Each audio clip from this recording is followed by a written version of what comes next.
할렐루야. 주님의 은혜가 오늘도 여러분 삶 가운데 가득하시기를 주의 이름으로 축원을 드립니다.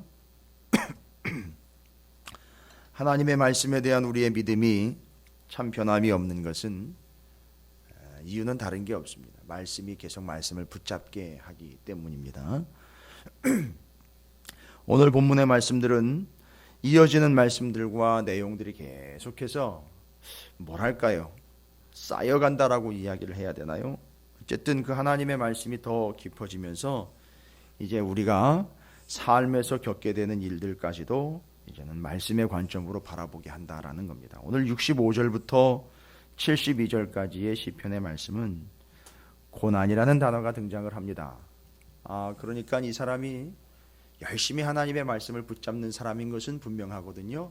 그래서 이 사람에겐 말씀이 있습니다. 자기 안에 있는 게 아니라 느누이 말씀을 드리지만 말씀은 하나님으로부터 오는 겁니다.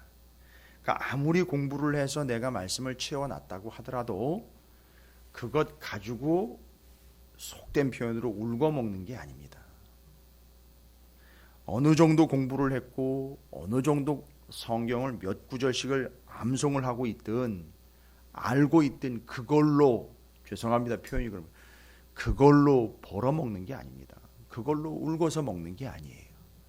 하나님의 말씀은 하나님이 알려주시지 않으면 모르기 때문에 충분히 알고 있다, 어느 정도 알았다, 어느 정도 배웠다, 어느 정도 공부했다, 뭔 어떤 과정을 수료를 했다, 다 인간적인 생각이지 하나님의 말씀은 하나님이 계시, 곧 직접 알려주시지 않으면 모르기 때문에 솔로몬도 그런 짓을 할 수밖에 없었던 겁니다. 그러니까 하나님이 직접 알려주셔야 되는 거거든요. 그러기 위해서는 계속해서 하나님과의 관계가 유지가 되지 않으면 하나님의 말씀을 알 수가 없습니다. 그런데 하나님은 하나님의 사람에게 그 말씀을 온전히 붙잡을 수 있도록 하나님은 말씀도 주시지만 무엇도 주시느냐 하면 고난도 함께 주신다는 얘기입니다. 그래서 말씀을 붙잡는 사람들에게는 말씀도 있지만 고난도 있습니다. 그래서 오늘 본문 말씀에 보니까 말씀을 깊이 붙잡는 자들, 참 말씀의 의미를 더 고민하면서 겸손하게 그 말씀을 기대하면서 말씀을 붙잡고 씨름하는 이들에게는 하나님이 고난도 허락하신다라는 사실입니다. 오늘 본문 말씀들은 길지 않은 말씀이지만 신약 성경과 함께 오늘 저녁에, 수요일 저녁에 우리가 욥기서를 말씀을 나누게 되겠지만 그 욥기의 말씀과도 아주 직결이 되는, 욥기서 5장과도 아주 직접적으로 연결이 되는 그런 구절입니다. 이 새벽에 오신 분들이 이따 저녁에도 오시겠지만 먼저 그 전체적인 고난에 대한 의미를 다 깔아놓으시면, 뭐 깐다라는 표현이 좀 그렇으면 먼저 이해하시고 먼저 그 의미를 새겨 놓으시면 욥기서 5장에서 엘리바스가 왜 그런 어리석은 소리들을 하는지에 대한 이해가 아주 쉬워질 겁니다. 신약 성경에서도 이 고난이라는 말에 대해서 참 의미 있게 사도 바울이 설명을 하고 있습니다. 여러분, 그 말씀을 붙잡는 자들에게는요, 말씀을 붙잡기 때문에 고난이 오는 건 아니에요. 어떻게 말하자면 고난과 함께 주시는 거예요. 말씀을요. 이 이유가 뭘까요? 하나님은 다 알고 계세요.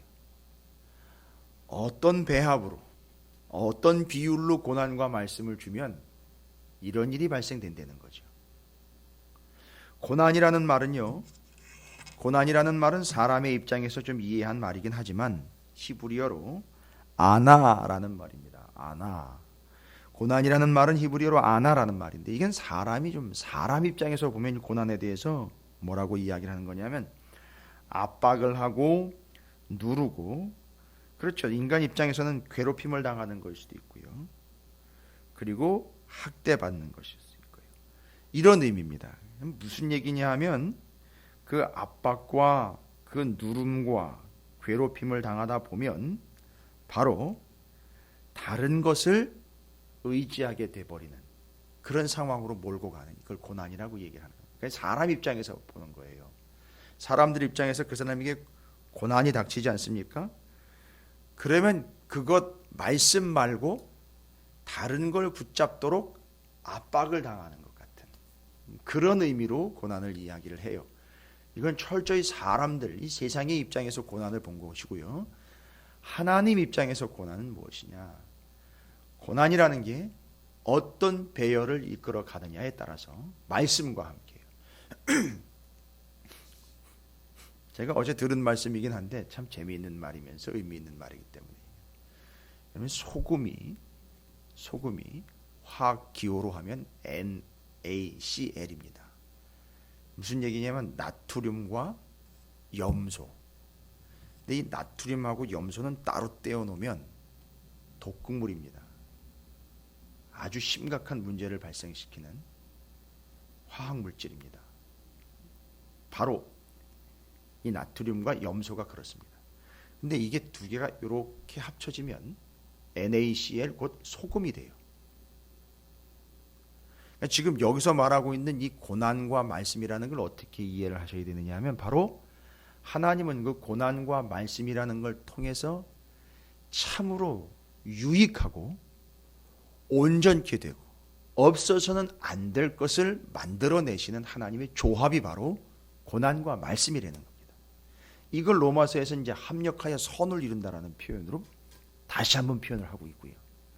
오늘 시편 119편의 65절부터 72절까지가 고난과 말씀이 함께 언급이 되고 있는데 바로 이걸 하나님은 고난과 말씀을 어떤 배율로 어떤 조합으로 우리에게 주시느냐에 따라서 그 고난이 가지고 있는 건 나를 자꾸 어려운 상황으로 밀어내고 있는 어떤 외부적인 힘이 아니라 말씀과 고난을 조화롭게 이루어서 무언가 하나님께서 원하시는 선한 뜻, 분명한 뜻을 이루어내는 조합이라는 겁니다. 그래서 말씀과 고난이 같이 언급이 된 거예요. 그러면 이 고난이 어떤 의미입니까? 이건 당연히 말씀을 붙잡는 사람들에게 해당되는 거예요. 말씀과 고난을 조합한 하나님의 의도하심입니다. 이걸 이 시편을 기록한 이 사람이 깨달았습니다. 고난은 도대체 그 말씀대로 살려고 하는 사람들에게 어떤 의미입니까? 고난은 도대체 말씀을 붙잡고 씨름하며 살아가는 사람들에게 왜 이런 고난이 닥치는 겁니까? 라고 물어볼 때 정답을 여기서 이야기하고 있어요. 아니 왜 말씀대로 사는데 왜 고난이 옵니까? 라고 이야기할 때 그건 이미 그 사람에게 그 말씀은 뭐가 돼버린 거죠? 까닭이 돼버린 거죠. 까닭없이라고 이야기할 때 까닭이 돼버린 거예요. 내가 요것대로 하면 뭔가 고난을 피해가 뭔가 유익한 일들, 편안한 일들만 내게 오겠지라는 그런 엘리바스적인 빌닷과 소발과 같은 그런 발상들을 하고 있다는 거죠. 그러나 여기 이 사람은 그 말씀과 고난이 어떤 의미로 내 삶에 다가오고 있느냐, 아주 완벽한 조화를 이루고 있다는 거죠. 완벽한 배합을 이루고 있다는 겁니다. 그 말씀을 붙잡은 이 사람에게 고난은 왜 닥친 거며 고난은 어떤 의미냐? 67절입니다. 말씀 따로 고난 따로가 아닙니다. 몇 대 몇인지는 잘 모르겠어요. 그건 그 사람에 따라서, 용량에 따라서, 온도에 따라서, 습도에 따라서, 어떤 조건에 따라서 하나님이 알아서 배합을 하실 겁니다. 그 사람 한 사람에 맞춰서. 그러나 전제는요, 말씀과 합니다. 말씀과 고난을 어떻게 배합을 하시느냐. 잘 배합이 됐지요. 67절에 시편 119편을 기록한 이 사람에게는 고난 당하기 전에는 내가 그릇 행하였더니 이제는 주의 말씀을 지키니이다. 고난 때문에 무슨 일이 발생이 됐느냐 하면 고난으로 인하여 말씀을 더 잘 지키게 되었다라는 겁니다. 합력하여 선을 이루신 거죠. 아주 완벽한 조화를 이루어내신 거죠. 고난 없이 말씀만 지켜가면 얼마나 좋겠습니까? 그런데 어떤 현상이 발생된다는 거죠. 고난 없이 말씀만 주어버리면 말씀을 그냥 알고 끝낸다는 거죠. 그러나 그 고난이 그에게 적절하게 배합이 되면 고난 전과 고난 후가 달라지는데, 고난 받기 전에는 그릇 행했는데, 여기 그릇 행했다라는 말은 말씀을 아마 알면서도 엉뚱한 짓을 했다거나 말씀을 아는 것만 가지고 자기 의지와 자아가 버젓이 살아서 그렇게 살아가고 있고 말씀은 말씀대로고 자기 의지 삶은 자기 의지 자기 삶대로 따로는 따로 국밥의 신세였지만 이제 고난 이후로는 고난이 적절하게 배합이 되면서 그 말씀을 지켜내는 삶을 살고 있다는 겁니다. 이게 고난이 가져온 하나님의 뜻이다라는 겁니다. 이걸 이 사람은 경험하고 있습니다. 그래서 그는 계속 이야기하고 요청하고 부탁을 하고 기도합니다. 주는 선하사 선을 행하시오니 주의 율례들로 나를 가르치소서. 교만한 자들이 거짓을 지어 나를 치려하였사오나 나는 전심으로 주의 법도들을 지키리이다. 여러분 70절에 상당히 의미 있는 구절이 기록되어 있습니다. 그들의 마음은요, 교만한 자들은요, 어떤 자들일까요?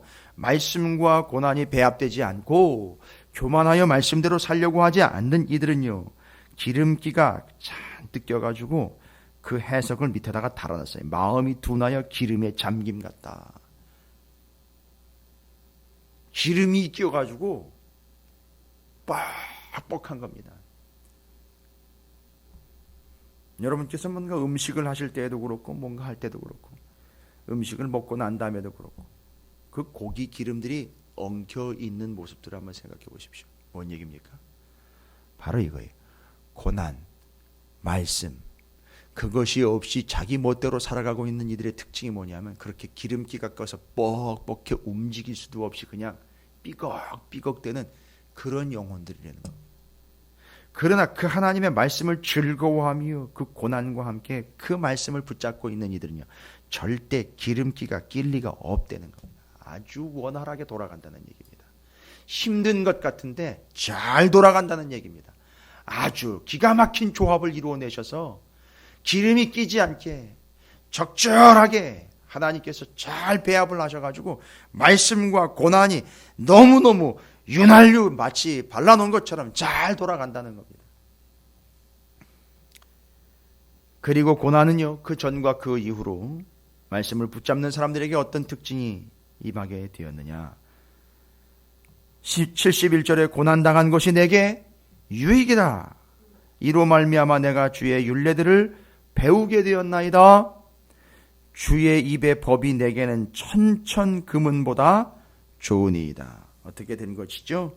고난 때문에 고난과 함께 온 하나님께서 고난과 말씀을 적절하게 배합해 주신 것 결과 이 사람은 뭘 깨달았느냐 하면 고난의 의미를 깨달았을 뿐만 아니라 말씀의 가치를 깨달았다는 겁니다.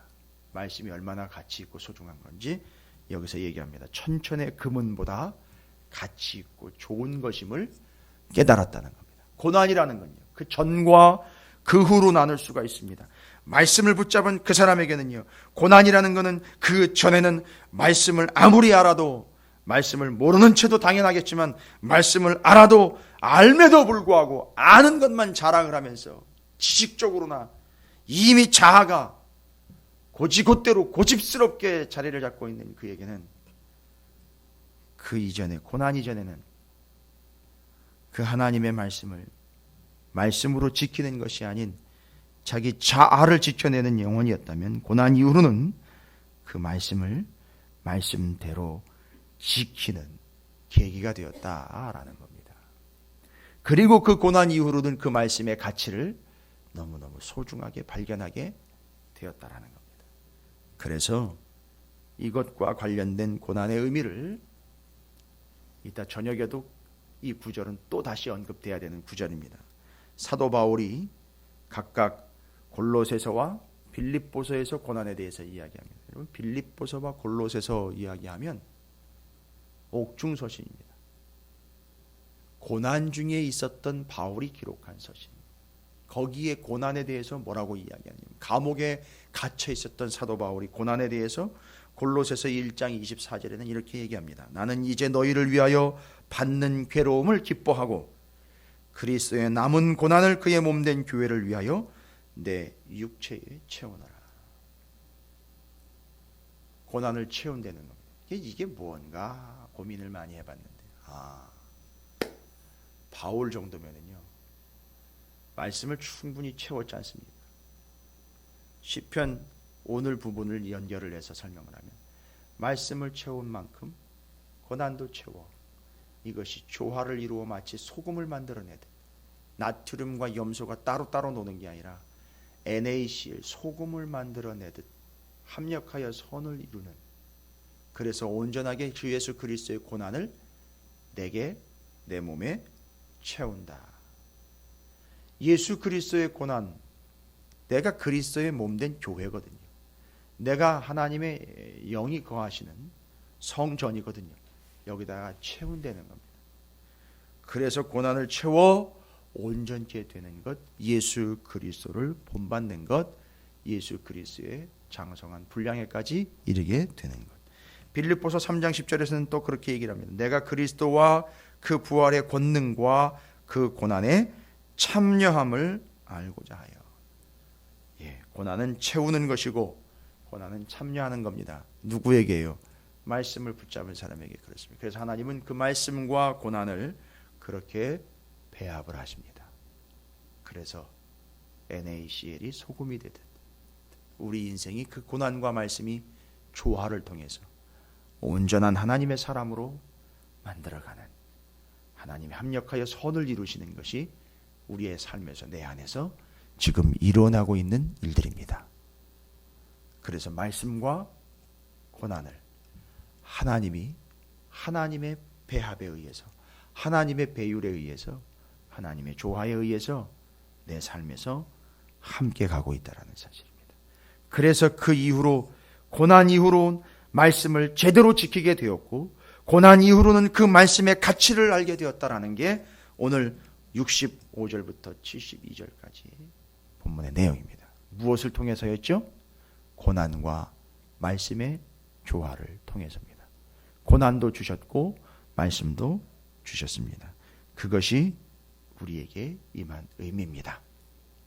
그러니까 고난으로 다가오지 않은 이들에게는 참 어려운 부분이죠. 말씀만 가지고 교만스럽게 말씀을 자랑하고 있는 이들에게는 먼 나라 얘기인 것이죠. 하나님께서 그 고난과 삶에서의 말씀이 얼마만큼 조화를 이루어 그에게 그 합력하여 선을 이루는 그 육체의 고난을 채워가고 있고 그 고난에 참여하는 자가 되었는지, 그것이 우리의 삶의 본질인 것 잊지 마시고, 하나님은 말씀과 함께 고난을 주십니다. 그 적절한 배합과 배율로 알아서 주실 겁니다. 그러면 그 이후, 그 고난 이후 하나님의 말씀이 어떤 의미인지를 더 깊이 깨닫고 장차 오실 예수 그리스도가 또한 어떤 의미인지를 알게 되는 것. 그래서 그 고난과 말씀으로 오늘 우리는 삶을 살아가며 그 하나님의 말씀이 더욱 소중할 뿐만 아니라 이제는 그 말씀대로 살아갈 수 있고 그 말씀의 가치를 소중하게 여길 수 있는 우리 모두가 되시기를 주님의 이름으로 축복합니다.